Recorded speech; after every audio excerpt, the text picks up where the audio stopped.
Alfonso, decíamos, a partir de febrero tú empiezas, por un consenso muy amplio, a fungir como presidente del Comité Ejecutivo Nacional de Morena, y esto marca un antes y un después.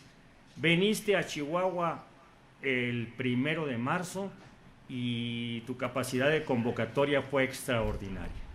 ¿Cuál ha sido tu experiencia en estos meses al frente de Morena Nacional, que casi son los mismos meses del COVID-19?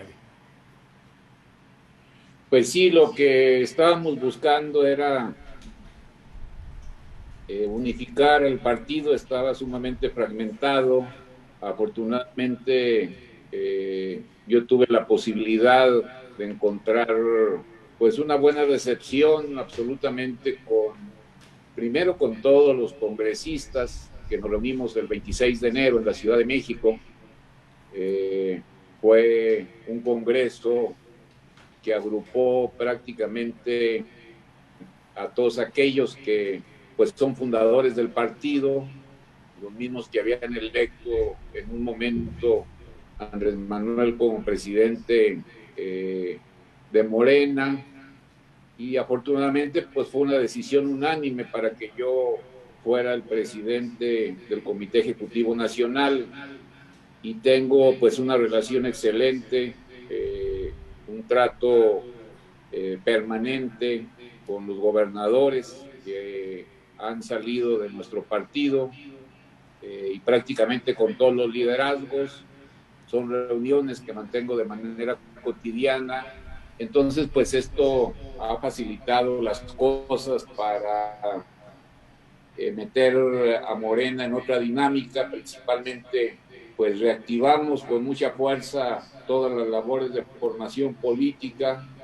Fue algo que venía posponiéndose y posponiéndose. Le dimos vida al Instituto Nacional de Formación. Se han consolidado en el trabajo pues todos los esfuerzos para instalar círculos de estudio, talleres de capacitación, diálogos con las militancias, conversaciones prácticamente a diario sobre y al mismo tiempo pues después del 26 de enero pues recorrimos una parte importante y al final es un litigio. Hace 3 meses exactamente el INE nos dio el reconocimiento, se presentó toda la cuestión de la emergencia, pero hemos estado en contacto prácticamente con todos los consejos estatales. Acabamos de tener una reunión con el Consejo Estatal de Chihuahua, lo mismo hicimos en Sonora, y pues ojalá que ya en los próximos días se levante la emergencia y podamos tener reuniones presenciales en la mayoría de los municipios y en todos los estados del país para pues cumplir con la sentencia del tribunal, organizar nuestras asambleas distritales, realizar los congresos y el Congreso Nacional, y elegir a los que serán el presidente y el secretario general de nuestro partido. Estamos solamente esperando pues el banderazo de salida, que nos diga ya las autoridades cuándo podemos reanudar las actividades, y de esta manera pues ya institucionalizar a Morena en todos los distritos, porque el próximo año pues tenemos la elección de 15 gobernadores, casi 1,740 presidentes municipales, y tenemos también la renovación total de la Cámara de Diputados. En la mayoría de los estados hay elecciones para Congreso local, y entonces pues estamos ya con urgencia para ir a construir pues la estructura en cada una de las secciones electorales. Ahorita pues lo que nos ocupa pues es atender las medidas sanitarias que están promoviendo las autoridades de salud y los gobiernos, evitar que haya más contagios y reducir el número de enfermedades, y sobre todo reducir el número de personas fallecidas. y pues en esos andamos, y la idea pues no es no perder el vínculo con todos los sectores sociales. Hemos estado teniendo conversaciones con los agricultores, con ganaderos, con líderes sociales y sindicales de todo el país, con los grandes organismos empresariales. También nos estamos reuniendo de manera cotidiana y participando de un debate nacional que en estos momentos se ha intensificado para ver cuáles son las mejores soluciones frente a una crisis que pues nunca habíamos visto. Los estragos son muy grandes, las pérdidas económicas y de empleo pues también significativas. La gente está sufriendo ya mucho, ha perdido su trabajo, su ingreso, han cerrado sus negocios, las ventas pues prácticamente se desplomaron, y hay una situación de insolvencia, de falta de liquidez, y que puede convertirse en insolvencia. Pero creo yo que la labor de Morena debe ser pues de fortalecer sus vínculos. Tenemos el grave problema de la violencia hacia las mujeres. Este es una de las cosas que tenemos que atender con mayor fuerza. Hay un movimiento con una gran legitimidad, su lucha es muy justa. Morena tiene que estar muy comprometido también con los jóvenes, que son los que están sufriendo más el empleo, la falta de empleo. Y bueno, pues entonces andamos ya queriendo reanudar las reuniones presenciales, pero ahorita pues platicamos con todos los estados ya de manera virtual, ya le estamos aprendiendo también a él. Oye, entonces, Alfonso, precisamente... Pues muchísimas, y un saludo a todos los compañeros. Como no, aquí saludamos a todas las compañeras y compañeros de Morena, con una visita, con una entrevista, muy esperada. Nos han estado insistiendo a qué hora va a ser la entrevista, y pues aquí están muy pendientes, Alfonso. Hoy precisamente a partir de muchísimas gracias que tú estás relatando también, de caída del poder adquisitivo, del empleo, de sufrimiento de la gente, violencia familiar, sobre todo las mujeres, los jóvenes. Tú elaboraste un documento muy importante el 17 de mayo, un documento que hace 5 propuestas de reformas constitucionales. ¿Qué motiva este documento y cuáles son tus 5 propuestas torales en él, Alfonso?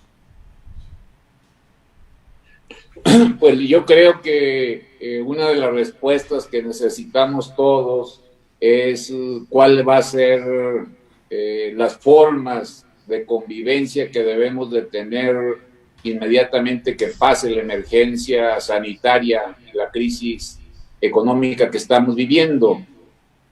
Nosotros hemos conocido que después de la crisis del 29 en los Estados Unidos, pues se generó, de ahí surgió un gran estado de bienestar. Yo creo que nunca la sociedad norteamericana había vivido una época de esplendor, de desarrollo económico tan fuerte, de fortalecimiento de sus sistemas de bienestar, de su sistema educativo, de su seguro al desempleo. Se hizo un paréntesis con la llegada de Reagan, pero fueron varias décadas de esplendor de la sociedad norteamericana. También después vimos que cuando concluyó la Segunda Guerra Mundial, los países de Europa pues construyeron grandes sistemas de salud. Los sistemas educativos que construyeron pues no le pedían absolutamente nada a los gringos, fueron sistemas con alta calidad académica en la investigación, en el acceso universal de todos los jóvenes, permitió la movilidad y la prosperidad, altos niveles de bienestar prácticamente en todos los países de Europa. Y como que hubo un paréntesis, porque después de que los anglosajones habían sido los pioneros, los promotores de los estados de bienestar y de la fiscalidad progresiva, como que se hizo un paréntesis en las sociedades de todos los países. Por eso nosotros lo que conocimos, pues después de la crisis de los 80, de la crisis del 94, donde participó el rompimiento de las familias, la pérdida de muchas ilusiones, y luego también vimos la crisis del 2008, pues vimos que de ahí surgió un Estado totalmente desmantelado y las sociedades empezaron con grandes niveles de sufrimiento, se destruyeron sus sistemas de salud y sus sistemas educativos. Entonces ahora, después de la crisis del 2008, pues todos esperamos que se acabara el neoliberalismo, no se acabó después de la crisis del 2008, y todos nos preguntamos qué es lo que debemos de hacer después de la crisis del 2020, y ahora lo que se pone nuevamente al centro, porque es ante todo una decisión política, pues es el estado de bienestar con sus grandes sistemas de protección a la salud, de sus sistemas educativos, para que desde la infancia hasta la universidad millones de jóvenes tengan la movilidad social y sea fuente de prosperidad y de mejoramiento en sus condiciones. También esta protección que es el ingreso básico de todas las personas, independientemente de su situación económica. La mayoría pues no vamos a tener una herencia privada, pero sí podemos tener una herencia social que nos proteja a lo largo de la vida y un seguro al desempleo. Entonces, por eso yo estoy proponiendo que ya en la Constitución, en el artículo 4 y 25, el establecimiento de la protección. Y también estamos buscando que haya una reforma al artículo 26, porque en 2014 hicimos una transformación a la Constitución y elevamos a rango de nuestra Carta Magna la medición de la pobreza. Ahí fue cuando la Constitución mandató al Coneval, le dio autonomía para que el Coneval midiera la pobreza. Ahora lo que queremos es de que el otro organismo que ya mide el ingreso y el gasto de las personas, que mide el bienestar subjetivo, como ellos le llaman, y mide a la clase media, ahora ese organismo que es el INEGI pudiera medir la gran concentración de la riqueza. Por eso estamos promoviendo esa reforma a la Constitución. No se trata que el INEGI entre a nuestras casas, ni tampoco se trata que el INEGI difunda las fortunas de las personas. Simple y sencillamente lo que queremos es de que así como se mide la pobreza, así también se mida la concentración de la riqueza, y no para andar difundiendo lo que tiene cada quien, sino para que de estas grandes fortunas se derive la tercera reforma de la Constitución que yo estoy proponiendo, y que es la que tiene que ver con la progresividad fiscal, porque hoy la Constitución dice que todos los mexicanos debemos de contribuir de manera proporcional y equitativa a los gastos del Estado, pero resulta que pues Víctor, Alfonso, cualquier persona pues paga las mismas tasas del impuesto sobre la renta que las que paga Slim o las que paga Salinas Pliego. Todos pagamos el 34% de impuestos sobre la renta, y la progresividad fiscal dice que los que tienen más, y no me estoy refiriendo a la clase media, sino a las grandes fortunas, pues tienen que pagar más. Y esa es la idea de la progresividad fiscal. Tú estabas marcando una referencia histórica muy importante. El Estados Unidos del nuevo trato del New Deal con Roosevelt, los países socialdemócratas de Europa, como la gran referencia histórica, perdón. Porque hay voces luego malintencionadas que dicen vamos al comunismo y no sé cuánto. Y tú estás hablando de economía mixta, de derechos fundamentales de las mayorías, de acceso a los derechos básicos de salud, de empleo y de ingreso. ¿Hacia allá te quieres tú dirigir? Sí, ya creo que nuestra sociedad ya no aguantan un Estado totalmente inexistente, que no apoya la producción, un Estado que no es promotor del desarrollo. Nuestras sociedades ya no aguantan un Estado que no genera bienestar en su comunidad. Esto que estamos viendo en Estados Unidos tiene mucho que ver con el rechazo, el repudio a toda la ola y las convicciones racistas de un sector norteamericano, pero la extensión así fulminante de las protestas en varios estados y ciudades norteamericanas lo que nos indica es la existencia de un malestar social enorme, porque Estados Unidos se ha convertido en el país más desigual después de ser una sociedad llena de prosperidad, de generación de mucho empleo, de acceso a las universidades, a la seguridad social,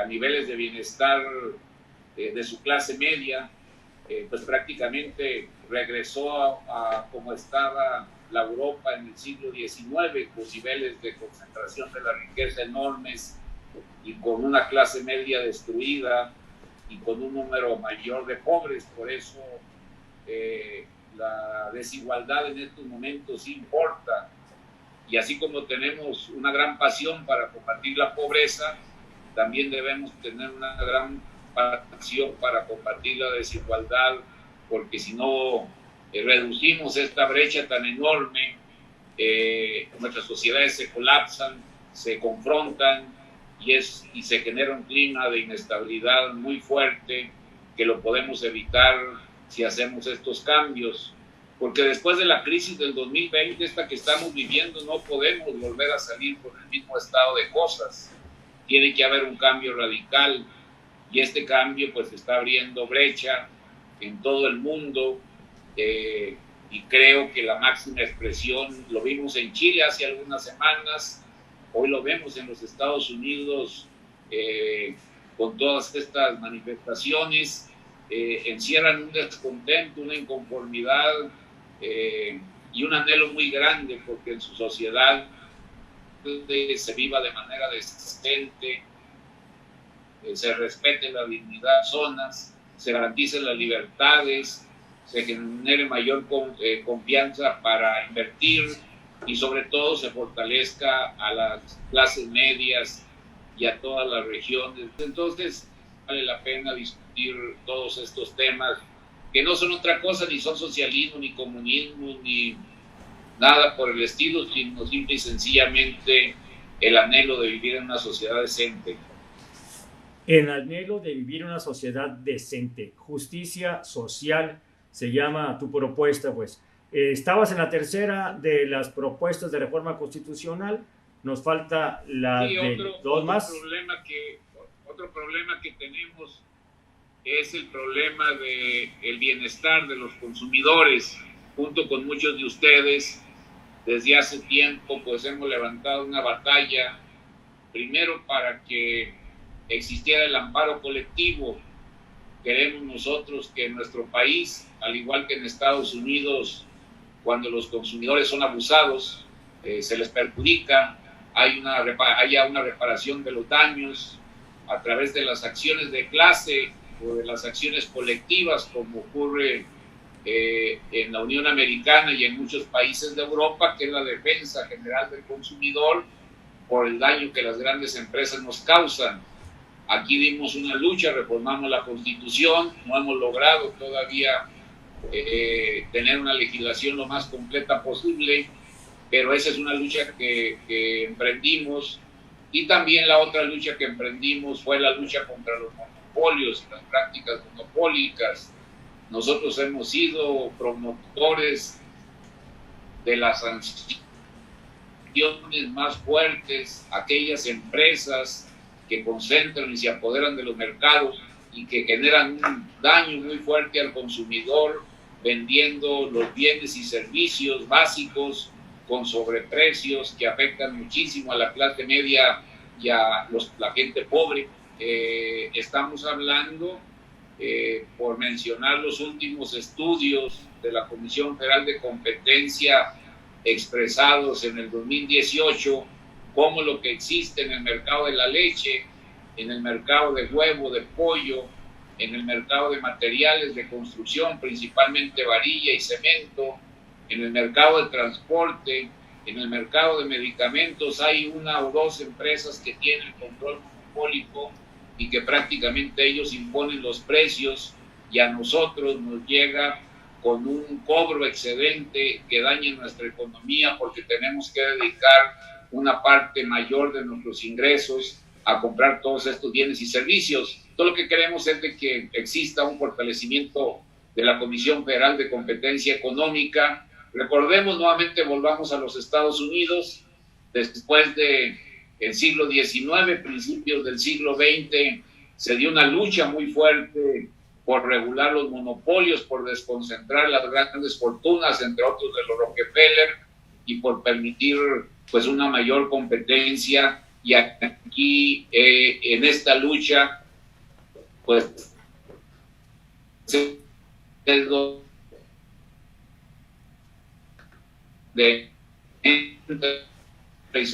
el mediano hay que abrir y que le impiden entrar a vender su producto o sus bienes las grandes consorcios, los grandes grupos económicos. Entonces también pues es una lucha que traemos ya desde hace mucho tiempo y que creemos que hay esta reforma constitucional. Hablas también de una comisión que evaluaría si las inversiones van efectivamente a mejorar la situación de la gente más vulnerable. Sí, yo creo que necesitamos una especie de organismo que no dependa del gobierno, sino que sea autónomo, que esté ubicado en el Congreso, para que nos mida la calidad del gasto. En México tenemos un gasto con muy poca calidad en materia de generación de valor. Podemos gastar mucho o poco, pero la calidad de nuestro gasto no va dirigido hacia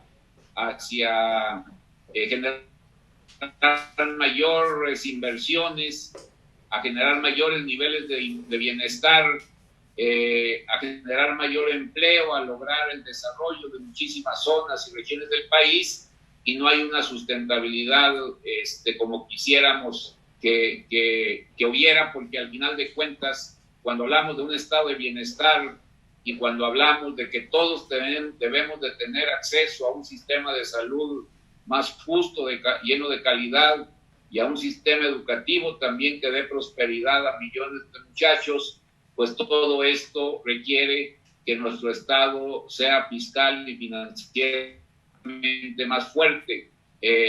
Por eso el tema de la progresividad lo estamos proponiendo. Un Estado pobre no puede dar bienestar. Un Estado que tiene finanzas muy raquíticas no es garantía para dar bienestar. Quizá dará algunos 2 o 3 servicios, incluso los primeros derechos, los derechos de primera generación, como les llaman, el derecho a la libertad, el derecho a defender la propiedad, el derecho a la seguridad, los derechos más primeros, como se podría decir, pues se ven difíciles de financiar cuando el Estado es muy pobre. Ya no digamos los derechos de segunda o de tercera generación, como el derecho a la salud, el derecho a la vivienda, el derecho a la educación, pues eso requiere de un Estado más fuerte. Y ya no podemos permitir que la clase media y la gente más pobre sea el que financie estos gastos, sino que ya llegó la hora, como en todo el mundo, y como lo conocimos también hace unas décadas, ya llegó la hora de que los que tienen más paguen más, y los que tienen más son aquellos de las grandes fortunas. Tenemos un sistema fiscal sumamente regresivo, que no genera justicia ni que genera bienestar. Entonces yo creo que pues esto es lo que tenemos, este es el anhelo, por eso andamos en esta lucha. Por eso desde hace mucho tiempo pues estamos trabajando en las organizaciones, en los partidos, porque lo único que queremos es tener una sociedad decente, un Estado que nos garantice que vamos a acceder a sistemas de salud de calidad. Hoy yo creo que todo se rompió porque nos enfrentamos a un sistema de salud totalmente maltrecho, y no solamente en México, también el número de contagios, la incapacidad para atender a las personas enfermas y el número tan alto de fallecimientos que vimos en los Estados Unidos, en Italia, en España y en Francia, pues nos indica que se rompió la cuerda por lo más delgado, y lo más delgado es los sistemas de salud, que colapsaron porque ya venían de muchos años con una privatización exagerada y con un pago de bolsillo de todo el mundo que empobrecía a la gente. Y también vimos el colapso de los sistemas de protección al empleo, y el caso más dramático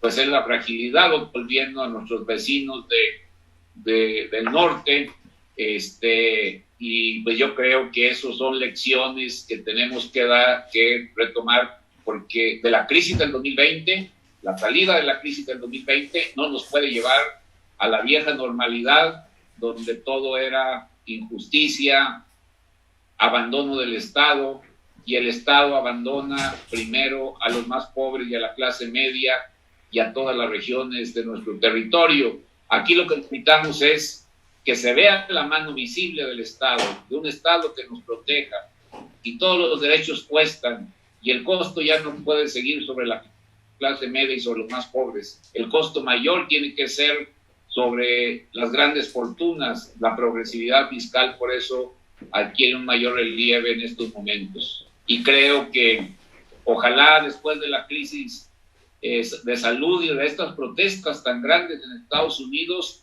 se vuelva a restablecer allá los estados de bienestar, así como lo hicieron ya Estados Unidos. Pues fue un país lleno de heroísmo y de empuje cuando ganó Roosevelt, fue la época dorada de ellos.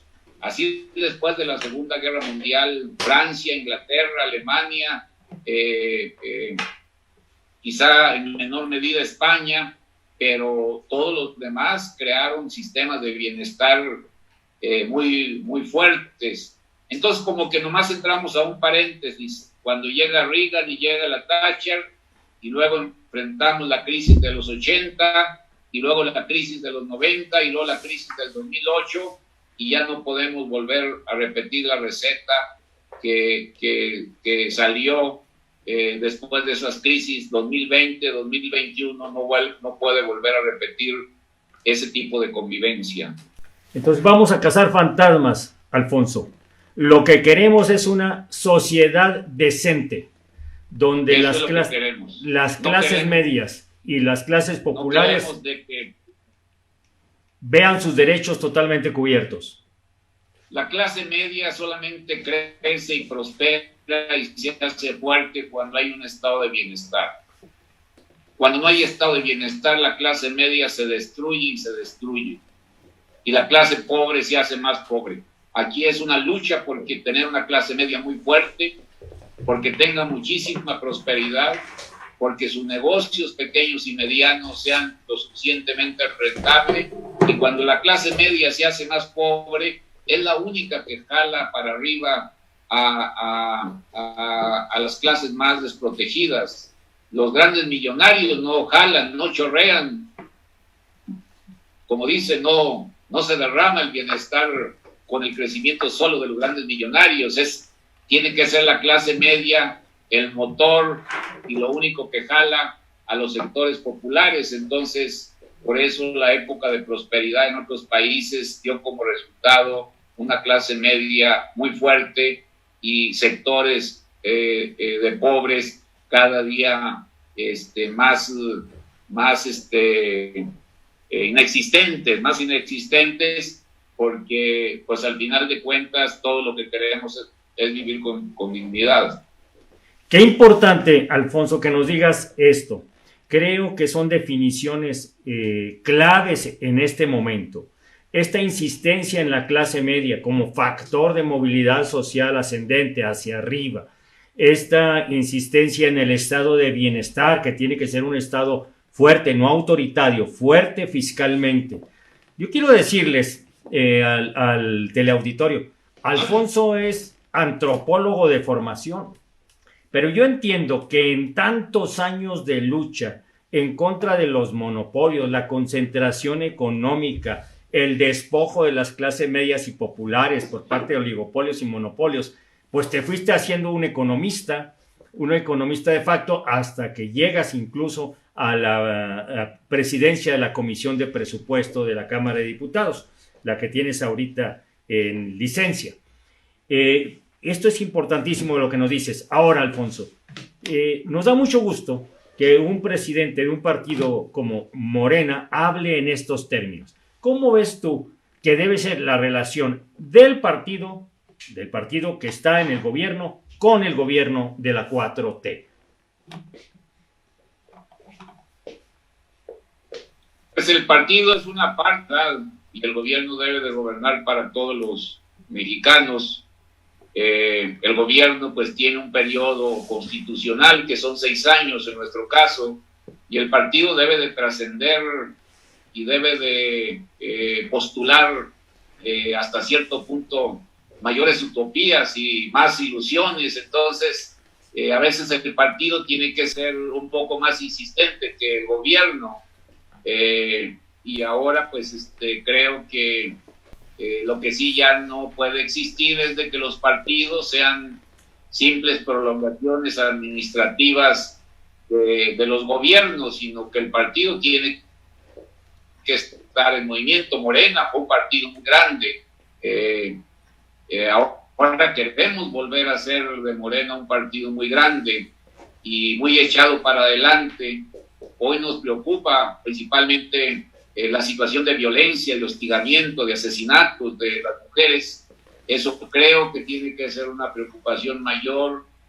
En estos momentos, quizá el problema más grave que vamos a vivir es la desilusión, la frustración de millones de jóvenes que apenas habían entrado a trabajar todavía en condiciones muy precarias en su primer empleo, y pues para atrás los filters otra vez, como dicen, se quedaron sin posibilidades de continuar una carrera ascendente en materia laboral, mejorando sus condiciones de vida, las prestaciones y su realización personal.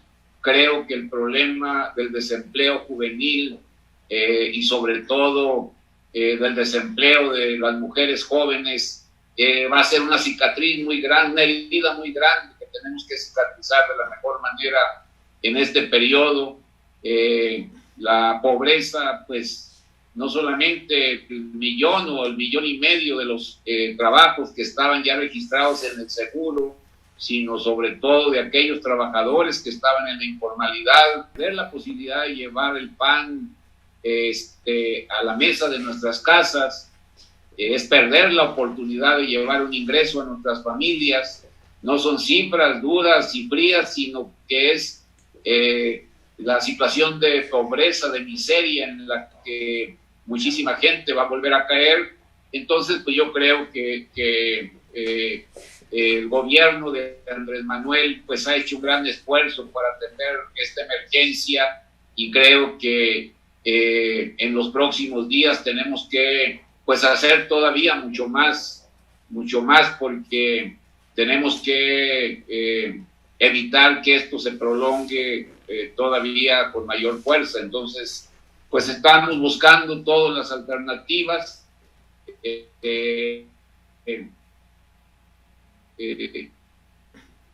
La garantía de que pues vamos a salir pronto y bien de esto, pero sí yo creo que Morena tiene que estar muy cerca, y tenemos que volver a regresar con los agricultores, con los ganaderos, con los empresarios. Nos van a reclamar, nos van a decir de cosas, pero tenemos que aceptar una realidad de que hay desesperación, y nosotros no debemos irnos ni de acobardarnos, sino que tenemos que dar la cara, yendo a conversar absolutamente con todos, señalando las dificultades, los desastres que vinieron del exterior, y volver nuevamente a organizarnos para que esta transformación que estamos llevando a cabo pues no se cancele. Entonces Morena tiene que volver pues a las comunidades indígenas, tiene que volver nuevamente a los salones de clase, a platicar con los muchachos y con los profesores, con los que están en los laboratorios,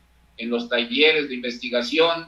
Tiene que volver a las oficinas a conversar con los empleados, y sobre todo pues tiene que ir con los que producen alimentos, con los que deben de cuidar el agua, sobre todo por la irracionalidad que se presenta en muchos lugares, porque la progresividad que yo estoy proponiendo, pues es una progresividad que se debe de aplicar en aquellos sectores que dañan la salud, como el refresco, el cigarro, el alcohol.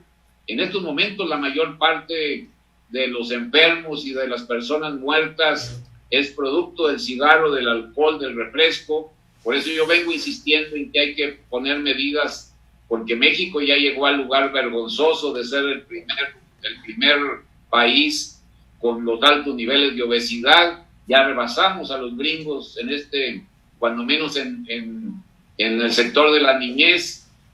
Nosotros pues andamos en los ranchos, lo vemos, la cantidad de refresco que se toma. El cigarro está afectando casi a 15 millones de mexicanos. Entonces, y también tenemos que tener progresividad en todos aquellos que contaminan. Todas las emisiones de carbono pues deben ser más castigadas, porque la otra cosa que vimos en la actualidad pues es que no podemos salir de esta crisis con estos niveles de deterioro ambiental que hemos venido descargando desde hace tiempo, ¿no? Yo como que veo es de que aquí quien debe de pagar más son los políticos. Las elecciones y el financiamiento a los partidos cuestan mucho. Somos vergonzosamente uno de los primeros lugares en el gasto de campañas electorales y financiamiento a los partidos. Por eso Morena renunció al 50% de lo que le tocaba como subsidio para el 2020, y así lo vamos a hacer. Ojalá el Consejo Estatal de Chihuahua también renuncie al 50%.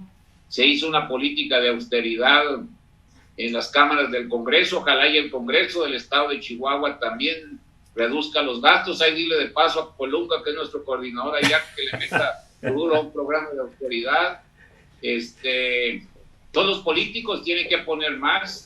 Los viciosos también, el vicio tiene que pagar más. El que fuma, porque llegan más fumadores a ocupar ventiladores, las camas de los hospitales, a usar los ventiladores. Llega más gente, muere más gente por el problema de la obesidad, por tanto refresco, y llega más gente con hipertensión por todo el consumo que hacemos de distintos productos nocivos. Y entonces también los ultramillonarios pues tienen que pagar más. Entonces los políticos, los que dañan la salud, los viciosos y los multimillonarios debemos de cooperar más. Creo que eso es algo que debiéramos de hacer. Te mandan saludar Elena Arzola, Horacio Almanza, Elena Rojo, Luis Rodríguez, Javier Mena, Julia Mondragón. Hay mucha gente viéndote ahorita. Déjame hacer un mal chiste, Alfonso, antes de terminar. Mira, me da mucho gusto ver un presidente del partido tan echado para adelante, con ideas tan propias, que no solamente toma en cuenta ahorita el aspecto económico, sino se preocupa, por ejemplo, por asuntos tan graves como el de la violencia contra las mujeres, el desempleo de los jóvenes, la devastación ambiental, el que se haya dejado un tanto de lado a los productores medianos y grandes de alimentos. Me da mucho gusto verlo. Y mira, el mal chiste va por acá. A pesar de que toda la transmisión has tenido detrás de ti la pintura de un florero, nos queda muy claro que no estás ahí como florero, ¿eh? Lo que dijiste el otro día, nos queda muy claro que eres un presidente con ideas y personalidad propias, y que yo estoy seguro que está conduciendo de una manera excelente a Morena. Déjame felicitarte, y no porque seas mi amigo lo digo, sino porque pues nos hemos hecho amigos en las luchas, Alfonso. Sí. ¿Qué mensaje le dejarías a la sociedad chihuahuense en general y a las y los militantes de Morena en particular antes de despedir esta transmisión? Pues sobre todo que los de Morena pues vayamos a ver a muchísimos militantes que ya hace tiempo que no los visitamos, que están en la sierra, que están en muchas colonias populares, en los fraccionamientos de Ciudad Juárez, en todas esas casas abandonadas, en zonas muy pobres, pero que pues fueron los que levantaron el movimiento, hicieron grande a nuestro partido, logramos conquistar la presidencia de la República y hacer realidad muchos de los anhelos del cambio. Entonces yo creo que esos militantes merecen mucha atención. No debemos de perder el vínculo. Otra de las cosas fundamentales es no romper y alejarnos de las causas y de los problemas que tienen las personas. Y creo que pues Morena tiene que ganar Chihuahua. El próximo año el gobernador o la gobernadora tiene que ser un agente de Morena. Yo creo que eso es muy importante para mí. Todos los que han sonado allá pues son gente excelente, con todos me he reunido, tengo una relación de amistad y de aprecio muy grande con todos. Entonces yo creo que si nos organizamos bien podemos hacer de Chihuahua pues no solamente el estado más grande, sino el estado más justo, el estado más próspero, el estado más tranquilo, un estado que tenga paz y que tenga sobre todo pues paz y que tenga muchísima tranquilidad, que es al final de cuentas pues el rompimiento con ese flagelo que ya traemos desde hace muchos años, que es el de la violencia y de la intranquilidad total y absoluta en todos los lugares donde estamos haciendo y viviendo en comunidad. Entonces yo creo que pues un saludo a todos, me da muchísimo gusto haber participado en esta reunión y pues hay que mantener mucha vigilancia, sobre todo en las maquiladoras. La gente llega a las maquiladoras con un transporte muy viejo, no hay condiciones de justicia laboral en muchas maquiladoras. Está bien que continuemos con las cadenas de suministro pero proteger a nuestras trabajadoras, a nuestros trabajadores que están en las maquilas, cuidar, ser nosotros vigilantes para que se cumplan los protocolos de salud, cuidar a las personas más vulnerables que tienen que salir a trabajar y sobre todo pues entender que Chihuahua pues también está obligado a seguir manteniendo y las disposiciones que nos marcan las autoridades sanitarias. Creo que también es algo muy importante que debemos de cuidar. Alfonso, pues nos quedamos con muchas ideas, muy motivados con esta entrevista, con tu estilo así directo, como lo dices siempre, y sobre todo nos llevamos 4 palabras. Tenemos que luchar por un estado de bienestar que logre una sociedad decente. Muchísimas gracias, Alfonso. Muchas gracias, amigo. Muchas gracias a todos por allá. Un abrazo. Nos vemos. Órale, gracias. Gracias. Bueno, con esto despedimos esta transmisión. Dentro de una semana les volveremos a tener otra sorpresa con una entrevistada o entrevistado que de seguro les va a llamar la atención. Muchísimas gracias.